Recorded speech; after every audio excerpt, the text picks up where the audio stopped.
Good morning. Thursday morning breakfast Pongal. Favourite Pongal. ஒரு காலத்துல பொங்கல்னாலே பயப்படுவோம் நாங்களாம். பொங்கல் பிடிக்குது. With sambar, tiffin sambar with chutney, தேங்காய் சட்னி. இதுல ஒரு தொடு ஆற வச்சுட்டா சில்வியா. அன்னைக்கு சமைக்கும் போது சுட்டுக்கிட்டேங்க. 3 நாள் 4 நாள் கஷ்டப்பட்டேன். Super taste. வாவ். எப்படி எடுத்து ஊத்திக்க சொல்லுவான். மனுஷனுக்கு ஆசைகள் ஒரு காலத்துல இந்த உப்புமா பொங்கல்லாம் தொடவே மாட்டோம். இப்போ இவ செய்ததுக்கு அப்புறமா எங்களுக்கு பிடிக்க ஆரம்பிச்சது. எங்க அம்மா வேற மாதிரி செய்வாங்க, சில்வியா வேற மாதிரி செய்வா. எங்க அம்மா சில்வியா 2 பேரும் எண்ணெய் நெய் தலன்னு ஊத்துவாங்க. இந்த குழன்னு இருக்கணும் பொங்கல்னா கோயில்ல கொடுக்குற மாதிரி. ஆனா என்னதான் சொல்லுங்க, இந்த கோயில்ல கொடுக்குற பிரசாதம் மாதிரி வராது. கடகடகன்னு அடிச்சு தள்ளுவாங்க. ஆனாலும் டேஸ்ட் வரும். அது எப்படின்னு தெரியல. சாப்பிடும் போது ஒவ்வொரு விஷயங்களும் நாஸ்டாலஜிக்கலா ஒரு மனசுல வந்துட்டு போகும். அந்த நினைவுகள் தான் நம்மள இன்னைக்கு வரலும் ஓட வச்சுட்டு. நினைவுகள் தான் மனுஷனோட அசப்போட வைக்குமா. கெட்ட நினைவுகளும் துறைச்சிடணும், நல்ல நினைவுகளை என்ஜாய் பண்ணணும். எங்க வீட்டுல நான் 10-12 ஃப்ரெண்ட்ஸ் ஒன்னா உட்காந்து சாப்பிடுவோம். என்னை வளர்த்த அம்மா வீட்லயும் சரி, நான் பிறந்த வீட்லயும் சரி, 10-15 பேர் சாப்பிடுவாங்க.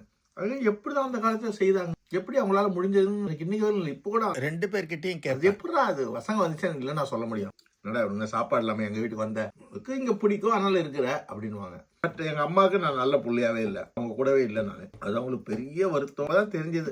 தாய் இவ்வளவு முக்கியமானது, அவங்களுக்கு மரியாதை, அவங்களுக்கு நம்ம அவங்களோட அன்பா இருக்கணும், அவங்க கூடவே இருக்கணும். அது திட்டுவாங்கன்னு சொல்லிட்டு அவங்களை திட்டாங்கன்னு அவங்க அங்க இங்க இல்லாம அங்க போயிடுவேன். இந்த ஊர்ல இருந்து அங்க வந்துருவேன். இப்ப யோசிச்சா எவ்வளவு அன்பு காட்டியிருக்காங்கன்னு. நிழல் நேரமே வெயில் தெரியணுவாங்கல்ல, அம்மாவோட வேல்யூ. என் அம்மாவே என்ன அப்படி பாத்துக்கிட்டாங்க. என்னைக்கும் எனக்கு எங்க அம்மா சொன்னதை விட அவங்களதான் உன்னை வளர்த்தாங்க. அவங்க உனக்கு பார்ட்னரோட அம்மா அவங்க. ஆனா அவங்களதான் நீ கடைசி வரலும் மதிக்கணும் அப்படின்னு சொல்லி கொடுத்தாங்க. இன்னைக்கு வரை நான் அவங்க மேல அன்பா தான் இருக்கேன், எங்க அம்மாவுக்கு மேல. ஏன்னா அவங்க எனக்கு செய்யணும்னு அவசியம் இல்லைல்ல. சாப்பாடு இல்லாமலாம் இல்ல, 2 பேருமே. பட் அங்க இருக்குது எனக்கு ரொம்ப பிடிக்கும். 2 அம்மா அப்பா என்ன அப்படி பார்த்துப்பாங்க. 2 பேருக்கு நான் குறை சொல்ல முடியாது. என்னோட பெத்த அம்மா ரொம்ப ஸ்ட்ரிக்ட், அந்த அம்மா கொஞ்சம் இது. அந்த அப்பா ரொம்ப ஸ்ட்ரிக்ட், இந்த அப்பா ஜாலி டைப். எல்லாமே அப்படிதான். ஏன்னா நாங்க ஒரு குழந்தைய வளர்த்தோம், அவன் அந்த குழந்தைய எங்களை அம்மா அப்பான்னா கூடுவோம். இதெல்லாம் காலத்தின் கட்டாயம். இதெல்லாம் அனுபவிச்சிடணும், இதெல்லாம் நம்ம என்ஜாய் பண்ண போயிட்டா அதை பத்தி கவலைப்படக்கூடாது. அவள்தான். இந்த 28 வருஷமா இங்க இருக்கிற யாரை பத்தியும் நினைக்கல. ஊர்ல போங்க பார்க்கறதோட அவள்தான் வாழ்க்கை. நிமிடங்களை செரிஷ் பண்ணுங்க, லைஃபை ஹாப்பியா வச்சுங்க. அவ்வளவுதான். இந்த கதையெல்லாம் சொல்றேன். என் வாழ்க்கை பயணத்தை உங்களுக்கு சொல்லணும்னு ஆசைப்படுறேன். இவ்வளவு பெரிய கஷ்டம்லாம் பண்ணல, பொய்லாம் சொல்ல. நல்ல ஃபேமிலி தான் பிறந்தேன், நல்ல இதுவாக தான், எல்லா வசதியோட தான் இருந்தது. இந்த பொய்லாம் சொல்ல மாட்டேன். இன்னைக்கு அப்ஸ் அண்ட் டவுன்ஸ் வந்திருக்கு, ஆனா கஷ்டம்லாம் கிடையாது. லைஃப் ஸ்டைல் நல்ல லைஃப் ஸ்டைல் தான் எங்களுக்கு. டச் விட்டு கடவுள் புண்ணியத்துல, எந்த ஒரு இயற்கை புண்ணியத்துல எந்த ஒரு வாழ்க்கை அப்படிதான் அக்செப்ட் பண்ணிக்கணும். அதுதான் வாழ்க்கை.